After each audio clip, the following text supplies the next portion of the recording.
My name's Sydney. I'm a labor and delivery nurse, and let's talk about your patient rights during labor and delivery for mom and for baby. So this is an amazing question that this person asked, and I think we should just dive into talking about this. It's always good to remember you are in charge of your body. You can advocate and do whatever the heck you want, okay? If the doctor is saying you need a C-section right this instant, you can ask them, okay, why? Why do I need a C-section? And if you really want, you can say, no, I don't want a C-section, or no, I don't want a vaginal exam right now.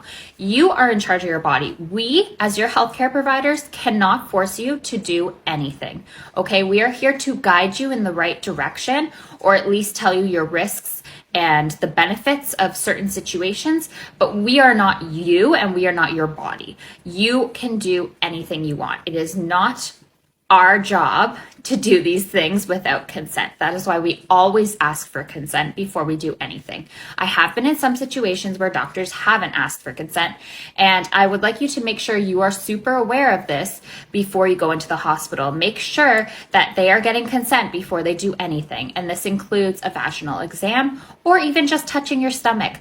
Everyone should be asking before they put any hands on you. Now, this includes your baby, so you have the right to choose anything you want for your baby. So you can say yes or no to routine medications. You can be consulted by different pediatricians. If you say no to certain medications, they might give you reasons as to why they recommend the medications, for example, vitamin K or erythromycin, but ultimately it's your decision, and you have the right to choose everything for your baby. It is your baby, it is not our baby, but we will tell you the risks of certain situations if you decline routine medications. Something I like to tell my patients is if they have any questions, to try to ask them at the beginning of their labor and delivery experience when they are not in the heat of the moment. So you're not in tons of pain at this stage, hopefully.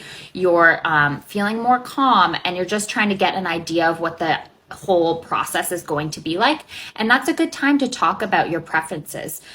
Do you want to do delayed cord clamping? Do you want a forceps delivery or not? These are all things that are good to talk about before it happens, because sometimes in labor and delivery, it can only take a minute to change things from being safe to unsafe. So it is good to talk about this before any emergencies happen. So this is something you can always talk to your doctor about prior to delivery.